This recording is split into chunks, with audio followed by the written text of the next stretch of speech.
Hey now, Judy Moulton, Grateful Mindset Properties Realty Radio host, broker in charge of Grateful Mindset Properties, buyer coach, and certified seller expert in Western North Carolina and South Carolina and beyond. Coming to you live from 107.7 FM, AM 1450, and online at gratefulmindsetproperties.com. Today's show is sponsored by Grateful Mindset Properties, where we strive not to be of success, but rather to be of value. Grateful Mindset Properties was founded in 2020 and serves Western North Carolina with a grateful mindset. We have a boatload of experts. Excuse me. You know, folks, I'm just going to put it out there for today. I really appreciate all the listeners. We have about, for those of you that don't know, we have about 8,000. We've gone up in local listeners, about 8,000 local and 12,000 national that listen to the show on Saturday morning from 9 to 9:30. So I am very grateful for that. But I do want you to know, because it is live radio, I have been dealing with vertigo. I had a sinus infection that turned into a fluid in the middle ear, blah, blah, blah, blah, blocked right ear, and then vertigo. If I sound a little dizzy when I'm talking, or I perseverate, or I go blah, blah, blah, that's because I'm dealing with something right now. So anyways, if you have any questions about that, you know how to reach me. So let me talk about a few things today. As you know, this is a radio show that does focus a tad on real estate. And, you know, one of the questions I hear a lot as soon as I say I'm a real estate agent, let me go back a second. So when I was younger and I was a therapist and I would go to bars and whatever in my early 20s to 30s, etc.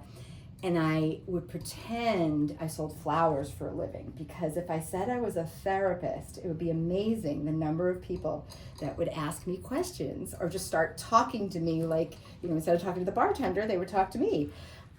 So same things happens with real estate. As soon as you mention you're a realtor, people ask you, okay, so what's going on in the market? So we'll start there. So what's going on in the market? I will tell you. Right now, we'll go large and then we'll reel it in. We talk about the United States predominantly, right? And you hear me mention that about 17% of the economy relies on real estate. To help push the economy along. But what's happening with the interest rates staying as high as they've been, and there's no prediction for them to go down, the only prediction is that they'll continue to go up. Everything else that we're dealing with tariffs, inflation, jobs, you name it. Sellers, although there is a lot on the market right now, there's more being sold than people actually buying. And the reason is, again, interest rates play a huge role. And in particular, let's just talk about Western North Carolina. It's known as a tourist area. So what happens when you live in a tourist area, people that tend to buy here tend to be investors.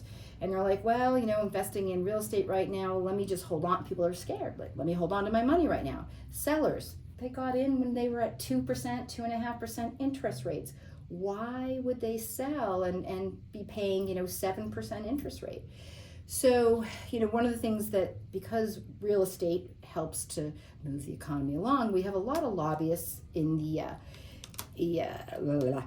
on the Hill right now. Actually, coming up in about a week, we have people that are going to be going there to talk about some of the things I'm talking about now. How can we create programs to get some of these sellers to sell and bring the interest rates down so we can get the economy moving?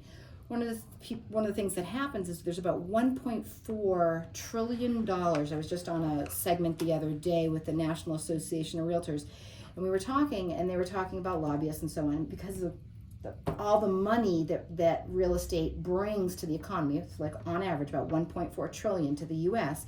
So that happening has a lot to do with things slow moving. Now, it's not that things aren't moving. They're just moving very slowly.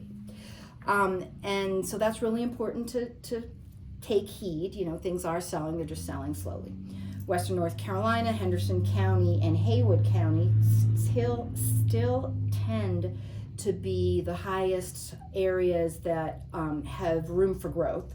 So I do have a special guest today, Andrea Garber, so we may talk about a little bit about this, whether we talk about it today, next week, or what have you. But Andrea Garber, Director of Bridging Families for Cross North Communities for Children, Hendersonville Region, and recently elected board member for Homes for Youth, will be coming on soon. But so they are a local nonprofit, and they do a lot in terms of helping folks bridge the gap with families and housing and so on, and why I have her on today. But anyhow, so it's important to note that Henderson and Haywood counties are areas that rents as well as homes in general tend to be low right now, or lower than the state average. Henderson County, or Hendersonville, the city of Hendersonville, is nominated as the number 1 place to live since 2019 on in the whole state of North Carolina. So I'm glad that I live here. That's why I chose it. So those are things to talk about in terms of some of the state, some of the United States, and some of the region. Some other things I'd like to highlight before I move on is that some things that are happening locally. Let's look at the MLS, multiple listing system, and what is key right now. Hold on a moment. The internet is taking a slow ride to take me to the MLS because I wanted to highlight a few things. So we have about 60 price adjustments right now. We have about 17 new listings, which is not a lot. We've got a lot of property that's been sitting, but that doesn't mean that you shouldn't buy, because we have a couple of highlighted properties right now. We have 320 Dawnbrook, a standalone condo, all the maintenance taken care of, winter views, beautiful in-law suite listed at $630,000 in the gated community of Kenmure.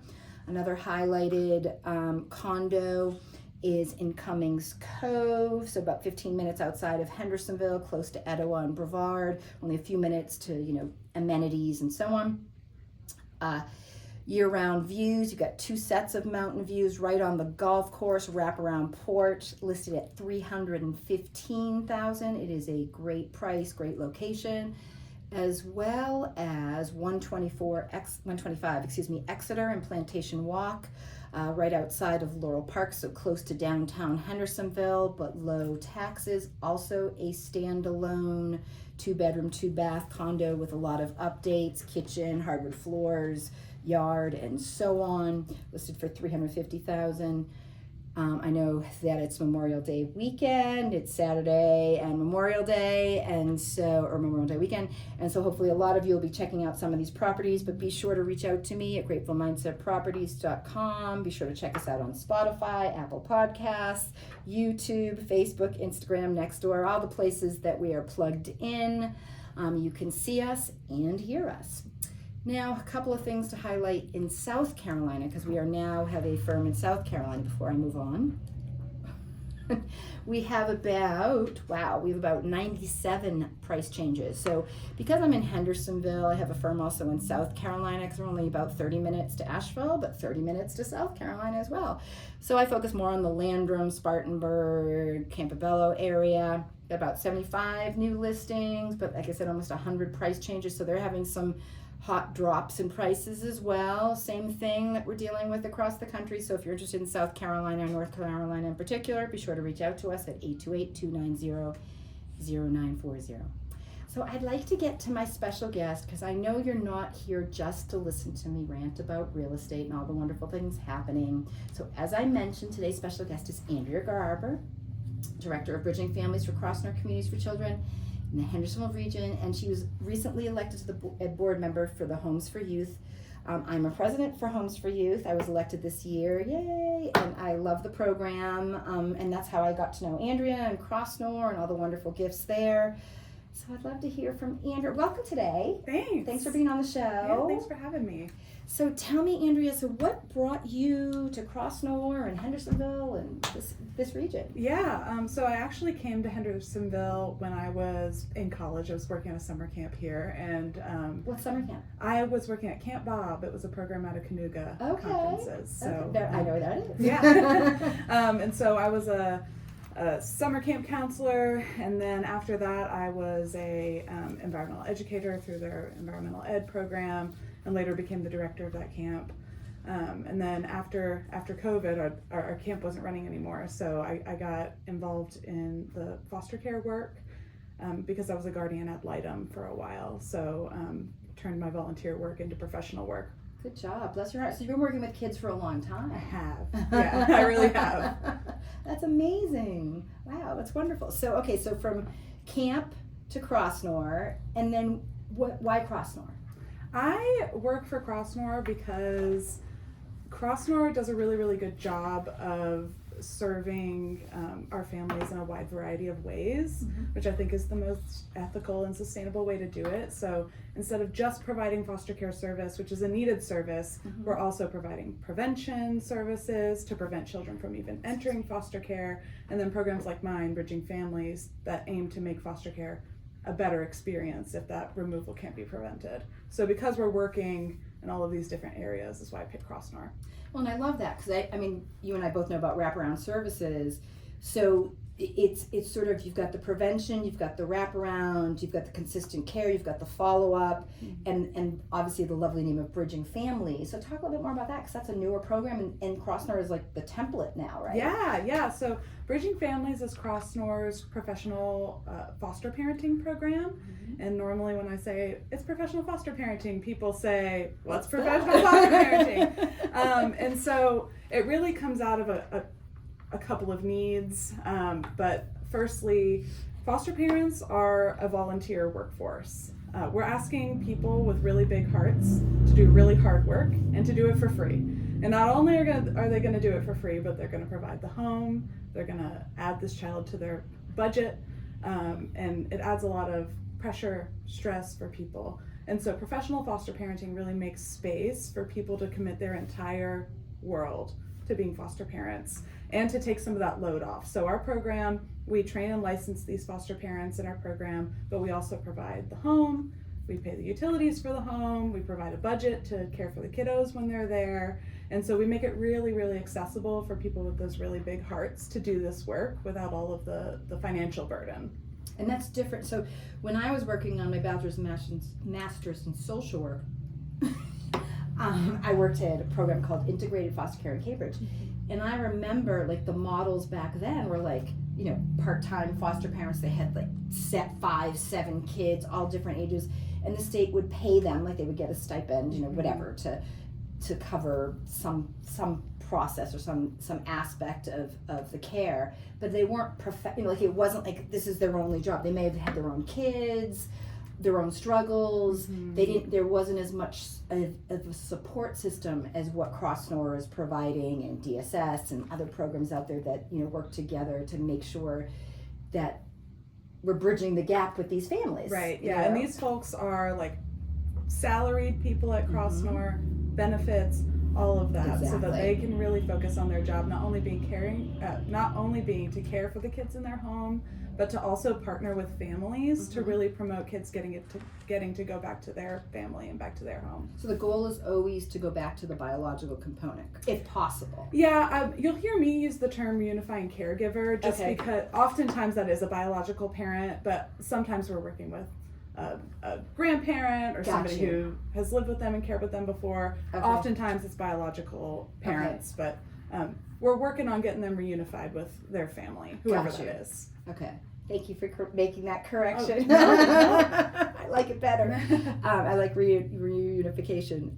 Okay, so that's good to know. And then Bridging Families, Crossnor, and Homes for Youth. Now, obviously, before I was president, you were involved with Crossnor and Bridging Families, and it's my understanding that part of the pilot program started with Homes for Youth. Is that correct? In this area, yeah. In this area. So we've we've got this program at our 3 locations, so Winston-Salem, Avery County, and then here based out of Hendersonville, and we're actually expanding out to the Western 7 region too, so the Smoky 7 is what we're calling that.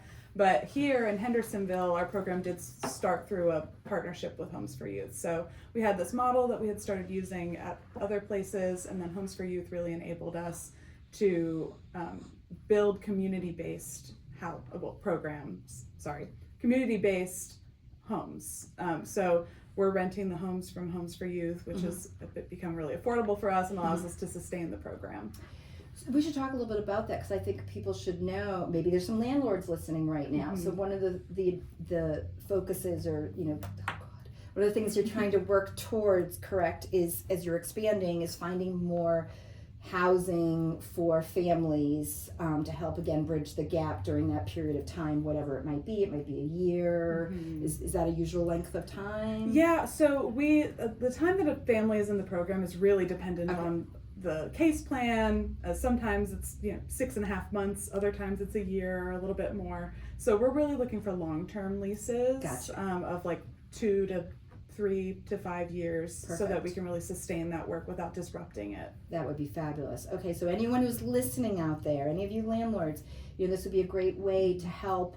I'm actually going to be meeting with Andrea and Angela, and Angela is... She is our regional director of community engagement, I believe. Okay. Yeah. Thank you.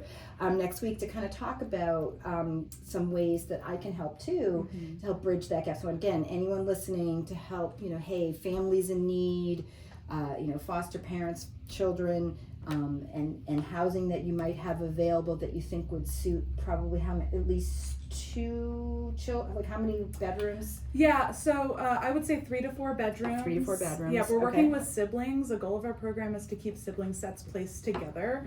And so we're often working with one sibling set in the home, and so that could be anywhere from like 3 to 5 children. Perfect. So if people wanted to reach out to you or to learn more about the program, whether they wanted to be foster parents, want to volunteer in some way, or they have some housing that they would be, we would love to lease to you for the next 2 to 5 years, how would they reach you? Yeah, folks who have homes that we could rent can reach out to me directly. My email's Garber, that's AGARBER @crossnor.org, and that's CROSSNORE.org. Perfect. And we'll repeat this again, folks, I promise.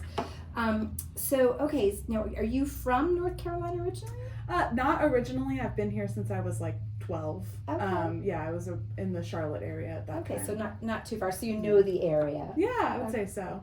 But do you live? Where do you live? Do you live in Hendersonville? Do you live in? I live in Rutherford County. Okay. I live in Rutherford, Tim. We bought a house there a couple years ago. Nice. And Rutherton's affordable too. Yes, that's why I live there. It's another area. So, and is that why you chose Rutherford? Because it was more affordable. It's close to Hendersonville. Like, why did you choose there? Yeah, I was working out of Hendersonville, and it was a short enough commute. It's about 45 minutes, and I work hybrid, so sometimes I'm working out of my house. So I'm not doing that every day. And it was much more affordable than anywhere else I was looking. No, I totally get that. Although you have seen the prices come down, haven't you? Yes, I have. Which has been great. So, let's see. What else does Crossnor do? Tell me, anything you think is important for people to know besides, more about the program. Obviously, there's a. I don't know if I'd call it a therapeutic community, but there's definitely therapists involved. Yeah, so as a part of our program, actually, is maybe an important point to make is that we have this really well-rounded team that's serving every family in our program. And so that team serves 3 houses at maximum. So they keep small caseloads, which really allows them to give really close attention to those families that we're working with. And so those teams consist of a supervisor who oversees that team, bridge parents in each home. Sometimes that's a single person, sometimes that's a couple. And then a case manager who does case management for the reunifying caregivers. So they're working with them to help them meet their case plan goals and their personal goals so that their kiddos can come back home and stay there. Sure. So really trying to get to a point where they feel confident in their parenting abilities. And then we also have a therapist on our team who is dedicated to just our program and does individual therapy with all the children in our homes, and then family therapy with the children and their reunifying caregiver. Got you. Okay, perfect. And then how long does the professional sort of foster care training, is it education training, go? Training for the bridge parents? Yes, bridge parents, thank you. So they have the same license that a foster parent in North Carolina has, for the most part. And so they're doing a 30-hour course, a curriculum that's approved by the state for us to use. But because these parents are also our employees, they're also getting all the same training that our staff are getting. So wow, I did not realize that. Yeah, so they're trained in crisis prevention and crisis intervention, so that they can meet the behavioral needs. CPR. Yeah, first aid, CPR, confidentiality, mandatory reporting, a very long list of trainings. Any training that's required for Crossnor staff is also required for our parents. That's wonderful. So definitely professional then. Yeah, well, and they also get trained in the parenting model that we use, which is called trust-based relational intervention. That's TBRI, which is a really fancy way of saying that we believe that it's important to connect with a child before we move into correcting them. So they also have training in that as well. That's full 4 days of training in that parenting model. That's fabulous. I love that. I love that. And then they get housing, and do they get paid to? Mm-hmm. Okay, so I mean and then they get benefits. Yep, they get benefits too. Sorry. Sorry. I was talking to our videographer there for a moment. I was saying, oh, she should think about doing that. So anyhow, now, are you married? Do you have children? Are you here by yourself? I have a partner. His name is Hunter. Okay. We live in Rutherfordton together. No kids. No, I tell people fur children? We do have fur children. Okay. I've got 3 dogs. There we go. That are amazing. But I tell people all the time, I have thousands of children through my work. There you go. There you go. That's true. That's true. So let's see. So bridging families, Crossnor. So some people are obviously familiar with DSS, Department of Social Services. How does DSS interplay through all this? I mean, I know the answer, but I know the public may not. Absolutely. So we're partnering with DSS to work with and identify these families. So we really see ourselves as a support to them, to not only like take a load off, because they're doing a lot of work, working long hours. And so we try to give a lot of support that can let them pay attention in other places. So our goal is to really make their job a little bit easier while we're supporting these families. So they send us referrals if they have a family that comes in that seems like they could benefit from this program. So that means that there are siblings that need to be placed together, and that the parents are working a plan of reunification. Then they can send us a referral, and we'll partner with them to get them placed in one of our homes, and then to put all those supports in place so that our reunifying caregivers can really work toward that reunification goal. Gotcha. Okay, and then how do you see Crossnor expanding? Like, what's the goal? You know, I mean, I know you said the Smoky 7, but so what is it? The long-term goal for Crossnor? Yeah, I can't speak for the whole agency. I don't have my hands in all of our programs, sure, but I can speak about bridging families. And our goal is to make sure that this program is accessible to anybody that needs it. And so right now, we're looking to expand in the farthest west counties. We're looking to expand in the greater Hendersonville region, so Buncombe County, Rutherford County, Polk County, even out toward Madison County. We're looking to expand those directions. And then we're also looking to expand in the Metrolina region, so closer to Charlotte. And then we actually have something that we've recently started called the Bridging Families Institute. And Dr. Dawn O'Malley, who has been really leading a lot of this effort, is the managing director of the Bridging Families Institute. And her role is to teach other agencies how to do this. So that's wonderful. Yeah, so that it's not just us running bridge homes, but so that other agencies can replicate the model we've been using. Because there's enough to go around, unfortunately. Fortunately and unfortunately. I mean, it's one of those bittersweets, because obviously there's children in need. There's parents or families in need of, whatever the reason that they need some time apart. And so it's great to have these programs in place. So I'm glad that you're here talking about this. So any questions for me? I mean, now that you're on the board of Homes for Youth and you're like part of this, do you have any questions for me at all? I didn't come prepared with those, but remember, this is a conversation. So. Yeah, absolutely. I mean, I guess, what is your why are you in this work? Why are you excited to partner with us and do this work? So, well, as you heard, part of my early work in my 20s was in foster care. So I always sort of had a heart, that I wanted to be involved with that. When I retired from private practice in 2020, COVID happened, and I closed my practice. I was an educator in the trauma world, and I still supervise therapists across the globe. So I still do it. I have not completely taken out of the game, but I still wanted to be involved. So I tried to get involved with as many nonprofits as I could and sort of lean on things that I loved during, my tenure as a clinician. Foster care was one, veterans was another. So I got involved with various nonprofits doing that. So yes, and bridging families, it's just such, to me, as I talked about, like what my experience, when I was beginning social work, was that foster care, it was so needed that the people that were caring for the kiddos, you know, really needed to be full-time, like that needed to be their only job. So when I heard about this, I was like, oh my God, this is such a fabulous program. It was so needed. So yeah, so I'm grateful and thankful that you guys do what you do. I'm grateful and thankful to be a part of Homes for Youth. They sort of forced me to be the president. But anyways, we'll talk about that after. But yeah, so that's what brought me into it. Yeah, that's awesome. I think that another piece of what we're doing on top of the support for foster parents or bridge parents in our program is the really compassionate approach that we're taking toward reunifying caregivers.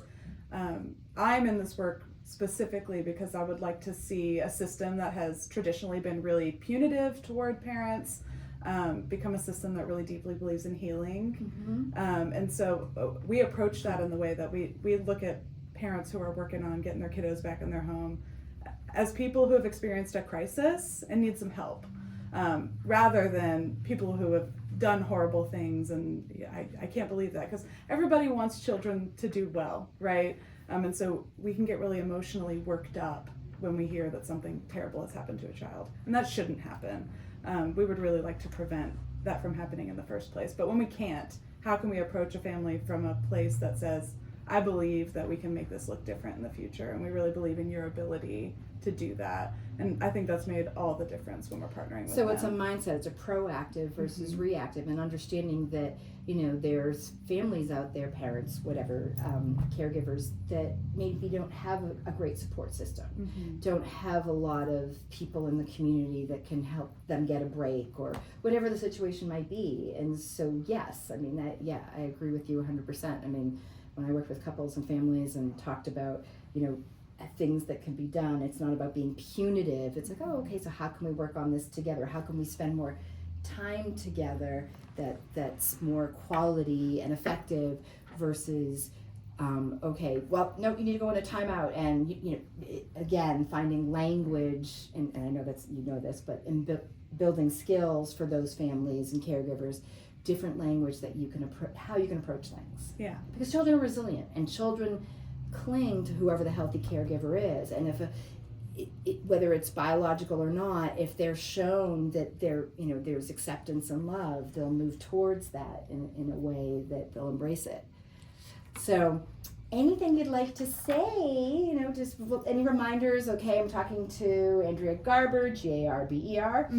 She is from Crossnor, and how people can reach you again. I definitely want to highlight that. Yeah, absolutely. I'm really, really interested in talking to people who are interested in being bridge parents. I'm also really interested in talking to people who have a home they'd like to rent to us. And so again, best way to reach me is my email, which is agarber, AGARBER, @crossnor.org, and that's CROSSNORE.org.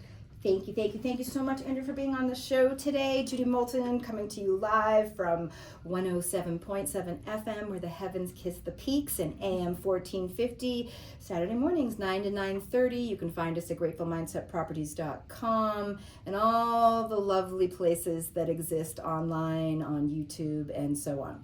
Thank you.